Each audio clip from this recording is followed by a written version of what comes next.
स्वागत है आपका हमारे चैनल योगा एजुकेशन इंडिया में। विद्यार्थियों, जैसा कि हम दर्शनों को समझ रहे हैं, नेट के सिलेबस में 9 दर्शनों को रखा गया है ना, तो 7 दर्शनों को समझ लिया था, 4 वाक दर्शन तक, जो कि फुल कंप्लीट नास्तिक था। आज हम समझेंगे बौद्ध दर्शन। यह भी नास्तिक के अंतर्गत है और जैन भी नास्तिक ही कहा गया है। तो लेकिन यह भी समझ लें कि 4 वाक तो फुल कंप्लीट नास्तिक है, पूरी तरह कंप्लीट नास्तिक है, लेकिन फिर भी इसमें मोक्ष वगैरह माना गया है ना, तो थोड़ा बहुत तो आस्तिक में रखा जा सकता है, लेकिन फिर भी आपको यही याद करना होगा कि यह नास्तिक दर्शन ही है। लेकिन वेद वगैरह को नहीं मानना है, इसीलिए जो है ये नास्तिक कह दिया गया है। चलिए आगे बढ़ते हैं, हम इसको समझते हैं।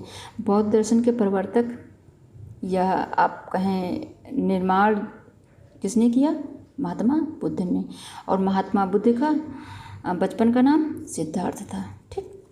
और जन्म 563 ईसा पूर्व, ये आप नोट कर लें, पूछा जा सकता है।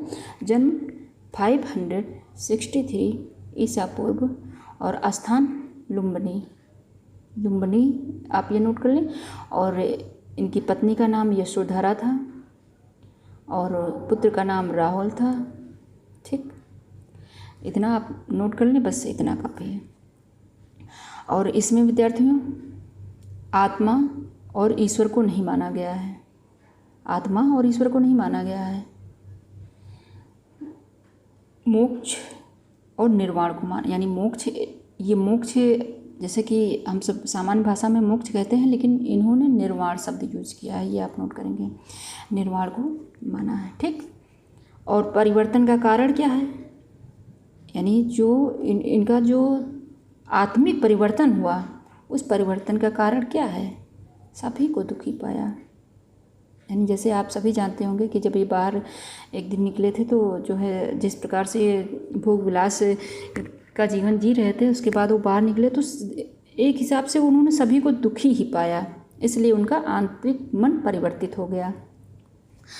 फिर 29 यानी 29 के जब थे, यानी 29 आयु के थे, तो वो घर से बाहर निकल गए, चुपचाप घर से बाहर निकल गए। और फिर 6 वर्ष तक घोर तप किया। इन्होंने 6 वर्ष तक घोर तप किया। जब उन्होंने इतना ज़्यादा घोर तप किया ना, अब ये वर्ड देखो, घोर तप किया, तो उनका शरीर बहुत ही क्षीण हो गया था, काफ़ी रोग उनके शरीर में उत्पन्न हो गए थे। तो उन्होंने फिर ऐसे घोर तप का निषेध कर दिया। अब ये लाइन आप नोट कर लें, ये पॉइंट, कि उन्होंने फिर घोर तप का निषेध कर दिया, क्योंकि उन्होंने पहले ये करके देखा ना, घोर तप करके देखा, तो उनका शरीर क्षीण हो गया, इसलिए उन्होंने घोर तप को मना कर दिया। उन्होंने मध्यम मार्ग को बताया, यानी फिर मध्यम मार्ग को बताया, ये आप नोट कर लें। और विद्यार्थियों, इनको निर्वाण आगे मैं अभी बताऊंगी, ये भी आप इसी वक्त नोट कर लें, नोट करना चाहें तो।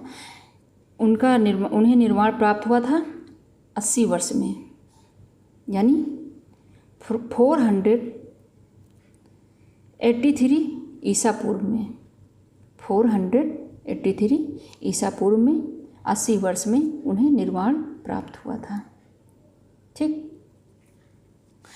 और यह भी नोट करना चाहे नोट कर लें कि पिता का नाम था उनको शुद्धोधन, माँ थी प्रजापति गौतमी, और प्रथम गुरु, ये नोट कर लें, प्रथम गुरु अलार कलाम, प्रथम गुरु के नाम था अलार कलाम, ठीक।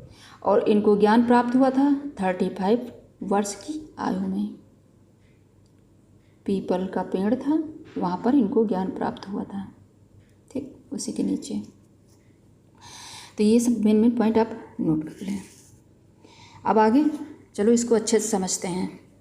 अब बौद्ध दर्शन के सिद्धांत, तो बौद्ध दर्शन के सिद्धांत कितने हैं? 3 मूल सिद्धांत हैं। बौद्ध दर्शन के 3 मूल सिद्धांत हैं, ये आप नोट कर लें। अनीश्वरवाद, अनात्मवाद, क्षणिकवाद।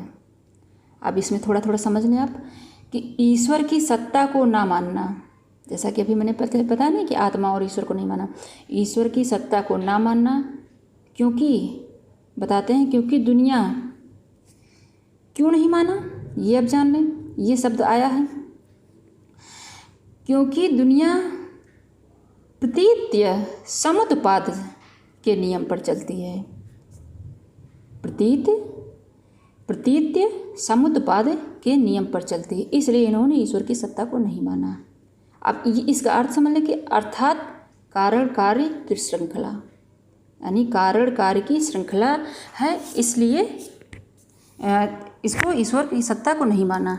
अब इसका मतलब यही हुआ कि प्रतीत्य समुत्पाद का मतलब ये हुआ कि कारण और कार्य की श्रृंखला, जो आपने कई बार समझा होगा ना, वही। आगे मैं आपको बताऊंगी कि 12 कड़ियाँ किस प्रकार से हैं। अब चलिए आगे समझें अनात्मवाद को, जिसे लोग आत्मा समझते हैं। अब अनात्मवाद को थोड़ा समझ लें। जिसे लोग आत्मा समझते हैं, यानी समझते हैं कि बिल्कुल नहीं है, वो चेतना अविच्छिन्न प्रवाह है। वह चेतना अविच्छिन्न प्रवाह है। यह प्रवाह कभी भी बिखर कर जड़ से बद्ध हो सकता है, इसलिए इन्होंने आत्मा को नहीं माना, यानी अंधकार में लीन हो सकता है। आत्मा को ये बताया, यानी नित्य नहीं बताया, अनित्य बताया। जब वो नष्ट हो जाएगा तो नित्य कहाँ रह जाएगा।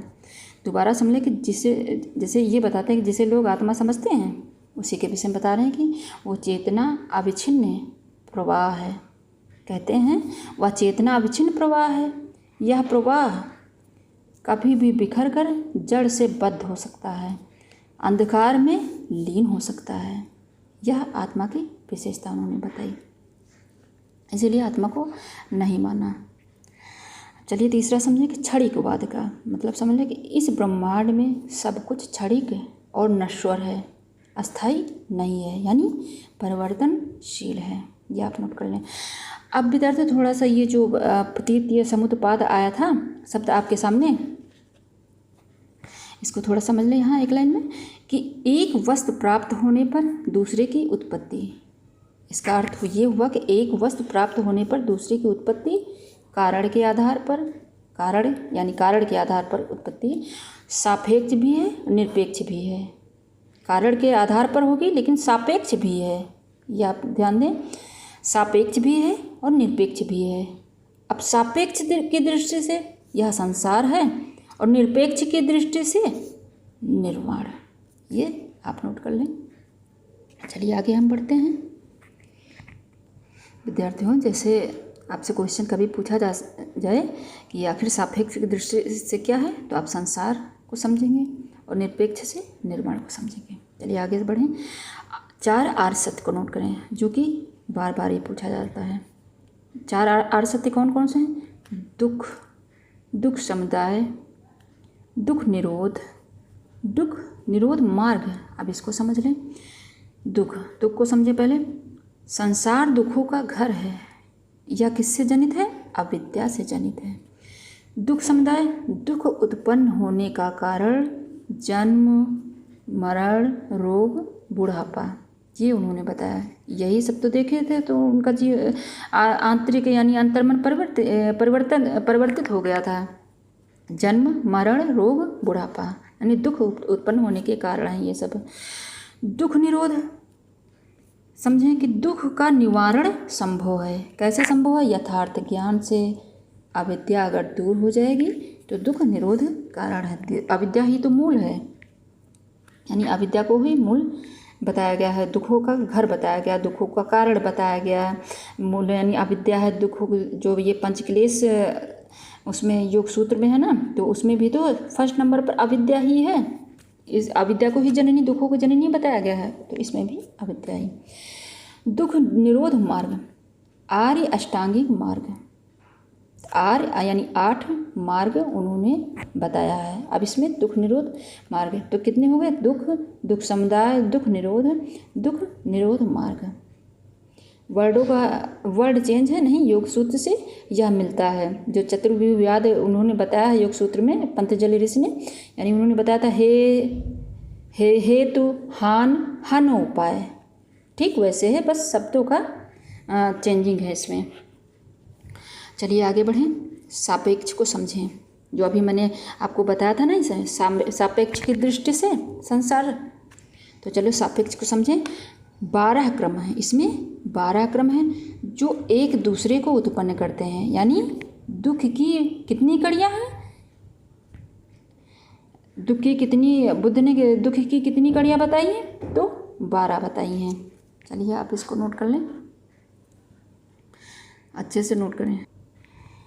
अविद्या, संस्कार, विज्ञान, नाम रूप, षडायतन, स्पर्श, वेदना, तृष्णा, उपादान, भव, जाति, जरा मरण। तो दुख की 12 कड़ियाँ कौन है, यानी 12 क्रम कौन से हैं जो एक दूसरे से उत्पन्न होते हैं। तो अविद्या, संस्कार, विज्ञान, नाम रूप, षडायतन, स्पर्श, वेदना, तृष्णा, उपादान, भव, जाति, जरा, मरण। ये आप नोट कर लें। अब विद्यार्थियों इसी वक्त ये भी नोट कर लें आर्य अष्टांगिक मार्ग को, आर्य अष्टांगिक मार्ग को। तो सबसे पहला सम्यक दृष्टि, दूसरा है सम्यक संकल्प, तीसरा है सम्यक वाणी, चौथा है सम्यक कर्म, पांचवा है सम्यक आजीव, छठा है सम्यक प्रयत्न, सम्यक स्मृति, सातवां सम्यक स्मृति, आठवां सम्यक समाधि, यानी सम्यक समाधि, समाधि इसको कहो चाहे निर्वाण कहो। तो देखो दोबारा से एक बार समझ लो, सम्यक दृष्टि, सम्यक संकल्प, सम्यक वाणी, सम्यक कर्म, सम्यक आजीव, सम्यक प्रयत्न, सम्यक स्मृति, सम्यक समाधि। यह भी ध्यान दें कि सम्यक दृष्टि और सम्यक संकल्प इसके अंतर्गत प्रज्ञा के अंतर्गत आते हैं, और सम्यक वाणी, सम्यक कर्म, सम्यक आजीव, सम्यक प्रयत्न, सम्यक स्मृति शील के अंतर्गत आते हैं, और सम्यक समाधि यानी ये समाधि के अंतर्गत या आप निर्वाण का है। तो जो शिक्षा 3 शिक्षा त्रय बताया है बुद्ध ने, यानी बौद्ध धर्म में बताया गया है, तो प्रज्ञा, शील, समाधि। तो वही हमने बताया आपको कि प्रज्ञा, शील, समाधि यानी सम्यक दृष्टि और सम्यक संकल्प प्रज्ञा के अंतर्गत, और वाणी, कर्म, आजीव, प्रयत्न, स्मृति शील के अंतर्गत, और समाधि निर्वाण या समाधि के अंतर्गत। तो चलिए आगे बढ़ते हैं, आगे समझते हैं। विद्यार्थियों एक वर्ड मैं आपको बताना भूल गई थी इसमें से, अष्टांगिक मार्ग में देखो ये जो प्रयत्न है इसको व्यायाम भी कहते हैं। नहीं आप कंफ्यूज हो जाएं कि आखिर, क्योंकि आपने कई जगह पर व्यायाम ही पढ़ा होगा ना। तो छठे नंबर पर सम्यक प्रयत्न, ठीक, फिर स्मृति, फिर समाधि, ये आप नोट करेंगे, दोनों सही हैं, यानी सम्यक प्रयत्न यानी सम्यक व्यायाम। चलिए आगे बढ़ते, पंचशील आप नोट कर लें। पंचशील अहिंसा, अस्तेय, सत्य भाषण, ब्रह्मचर्य, अपरिग्रह। पंचशील बौद्ध दर्शन में क्या है, अहिंसा, अस्तेय, सत्य भाषण, ब्रह्मचर्य, अपरिग्रह, ठीक। अब विद्यार्थियों 12 आयतन आप नोट कर लें।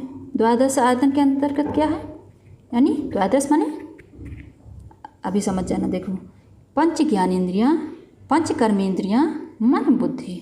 तो ये 5 ये हो गए, एक 12। 12 का मतलब 10 और 2 12, 12 आयतन है।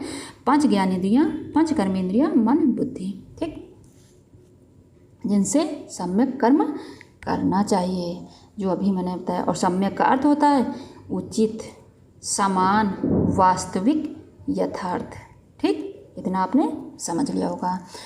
और विद्यार्थियों यहाँ भी नोट कर लें, कहीं पूछा जा सकता है नेट के सिलेबस में कि आत्मदीपो भवः, यह वर्ड किसने बताया या किसने बोला, तो महात्मा बुद्ध ने। इसका अर्थ हुआ अपनी दीपक खुद बनो, यानी आत्मदीपो भवः, अपनी दीपक खुद बनो, ठीक। विद्यार्थियों इसमें हमने पॉइंट ही रखा है। चलिए अब ये नोट करें, प्रथम उपदेश इन्होंने कहाँ दिया था, सारनाथ ऋषपतनम में दिया था, सारनाथ ऋषपतनम, और पाली भाषा में, ठीक, ये हो गया। और बुद्ध के 4 सिद्धांत, ईश्वर को ना मानना, आत्मा को अनित्य मानना, ग्रंथ को प्रमाण ना मानना, पुनर्जन्म को ना मानना, यानी बुद्ध के 4 सिद्धांत: ईश्वर को ना मानना, आत्मा को अनित्य मानना, ग्रंथ को प्रमाण ना मानना, पुनर्जन्म को ना मानना। ठीक, अब 2 संप्रदाय, ये मेन इंपॉर्टेंट, देखो ये इससे क्वेश्चन बहुत बनते हैं, और ये भी सभी जितना मैं पॉइंट बता रही हूँ आपको, इसमें से क्वेश्चन आने की बहुत सारी संभावना है। 2 संप्रदाय, अब जैसे पूछा जाए कौन से 2 संप्रदाय थे, तो एक है हीनयान, दूसरा है महायान। अब हीनयान और महायान में थोड़ा सा समझ लें ताकि आपको याद रहेगा विद्यार्थियों कि आखिर हीनयान महायान क्या है। देखो, इस मत को मानने वाले अनीश्वर हैं। इस मत को, हीनयान को मानने वाले अनीश्वर हैं। मत माने रास्ता, मार्ग।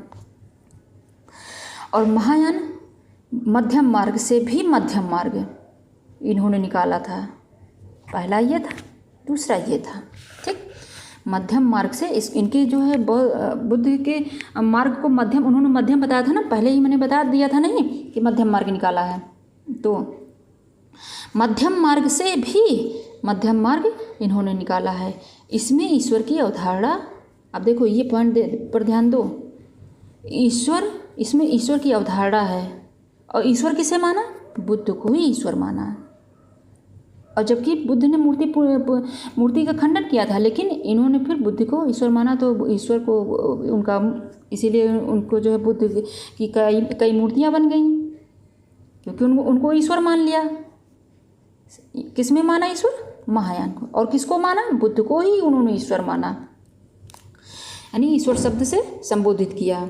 और हीनयान मानने वाले अनीश्वर थे। अब इसमें थोड़ा सा और समझ लें।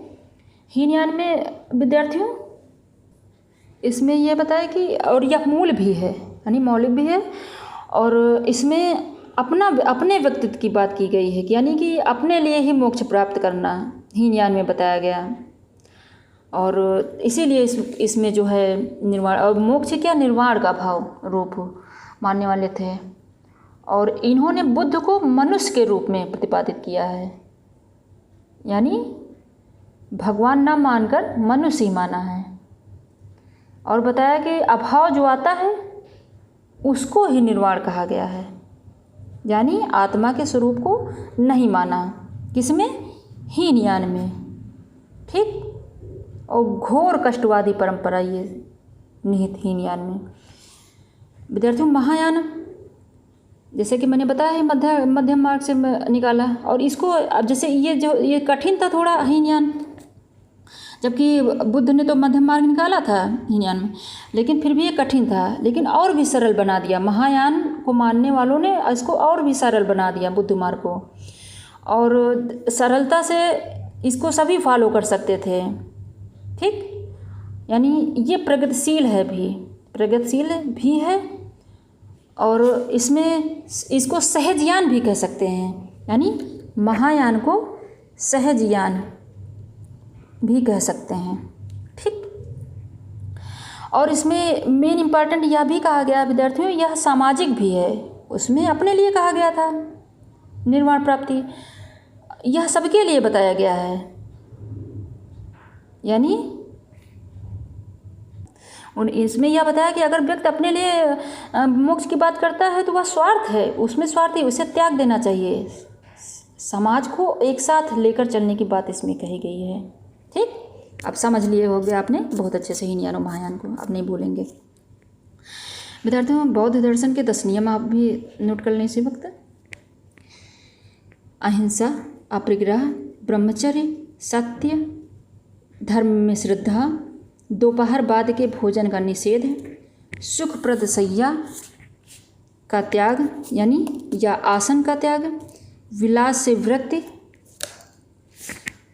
सुगंधित पदार्थों का निषेध, सोना आदि मूल्यवान वस्तुओं का निषेध है। दोबारा समझ लें, देखो, अहिंसा, अपरिग्रह, ब्रह्मचर्य, सत्य, धर्म में श्रद्धा, दोपहर बाद के भोजन का निषेध है। अब दोपहर बाद भोजन का निषेध जो ये आप वर्ड समझ रहे हैं, तो ये नहीं कि शाम का निषेध हो गया भोजन का, मतलब बहुत रात में नहीं खाना चाहिए। और सुखप्रद शय्या पर, या आसन का त्याग। बहुत सुखदायी बिस्तर या आसन नहीं होना चाहिए। अब इसका मतलब यह भी नहीं कि आप ज़मीन पर या तख्त पर कठोर बिस्तर यूज करना शुरू करते हैं, मतलब बहुत जो मुलायम, बहुत विलासिता से भरपूर जो रहता है बिस्तर आसन वगैरह, वो त्यागना चाहिए। और विलास से विरक्ति, यानी विलास से विरक्ति होगी। और सुगंधित पदार्थों का निषेध है, ये जो परफ्यूम वगैरह होता है इसका भी निषेध है। और सोना आदि मूल्यवान वस्तुओं का निषेध, यानी सोना चांदी वगैरह जो पहन कर लोग घूमते हैं, इससे भी प्रॉब्लम क्रिएट होती है। चोरी वगैरह का डर भी बना रहता है। और आपने ये सब समझ लिया होगा। और निर्वाण भी नोट कर लें। 483 ईसा पूर्व कुशीनगर देवरिया जिला उत्तर प्रदेश में हुआ है, इनको प्राप्त हुआ है, जिसे बौद्ध धर्म में महापरिनिर्वाण कहा गया है। विद्यार्थियों, ये वर्ड कहीं लिखा रहेगा तो आप निर्वाण समझ जाना कि महापरिनिर्वाण कहा गया है। तो विद्यार्थियों, इसमें हमने क्या जाना, पहले थोड़ा परिचय जाना हमने, यानी इनका जन्म 563 ईस्वी पूर्व में हुआ था और 6 वर्ष की घोर तपस्या इन्होंने की थी। इन्होंने मध्यम मार्ग निकाला था। 80 वर्ष में इनको निर्वाण प्राप्त हो गया था।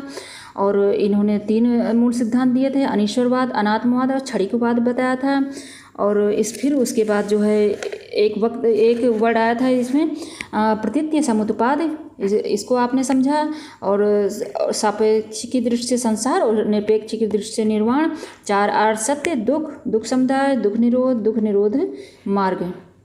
और ये जो है 12 दुख की कड़ियाँ, जो कि अविद्या, संस्कार, विज्ञान, नाम रूप, षडायतन, स्पर्श, वेदना, तृष्णा, उपादान, भव, जाति, जरा, मरण। और 8 अष्टांगिक मार्ग, जिससे निर्वाण प्राप्त कर सकते हैं। सम्यक दृष्टि, यानी दृष्टि, संकल्प, वाणी, कर्म, आजीव, प्रयत्न अर्थात व्यायाम, स्मृति, समाधि और सम्यक सभी में है। ठीक। शिक्षात्र 3 प्रज्ञाशील, समाधि, पंचशील, अहिंसा, अस्तेय, सत्यभाषण, ब्रह्मचर्य, अपरिग्रह। और ये 12 यानी द्वादश आयतन, यानी 5 ज्ञानेंद्रिय, मन, बुद्धि। और ये 4 सिद्धांत, जैसा कि ईश्वर को न मानना, आत्मा को न मानना, ग्रंथ को न मानना, प्रमाण न मानना, पुनर्जन्म को न मानना, दो संप्रदाय, हीनयान, महायान। ठीक। और फिर 10 नियम, अहिंसा, परिग्रह, ब्रह्मचर्य, सत्य, धर्म आदि। और इनकी जो है कुशीनगर देवरिया जिला में उत्तर प्रदेश में 483 ईसा पूर्व में इनको निर्माण प्राप्त हुआ था। तो जितना इसमें से आ सकता था हमने मेन पॉइंट आपको रख के अच्छे समझा दिया है। जहाँ कहीं ना समझ में आया कमेंट बॉक्स में शेयर करना, मैं आपको दोबारा समझा दूँगी। लेकिन यह ज़रूर ध्यान रखें कि खुद देखें, दूसरे बच्चों को ज़रूर शेयर करिए, क्योंकि अपने साथ साथ दूसरों का भी ध्यान रखना चाहिए। और पता नहीं कहाँ से इस रूम में कीड़ा आ गया है, इनको जल्दी से मैं हटाऊं। थोड़ा डिस्टर्ब भी किए हैं आज ये मुझे। तो आप सभी का धन्यवाद विद्यार्थियों।